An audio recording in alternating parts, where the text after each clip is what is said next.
कति गर्छौ बयान मुखले आट गर राख्नलाई सुखले रुकुमै कोटा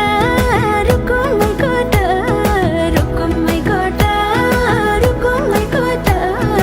राम्ररी हेर्न छैन केमा खोटा हे राम्ररी हेर्न छैन केमा खोटा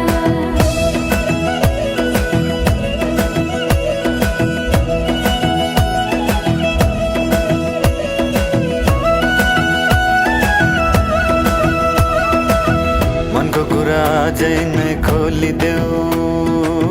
लाज लागे आँखैले बोलिदेऊ मनको कुरा पढ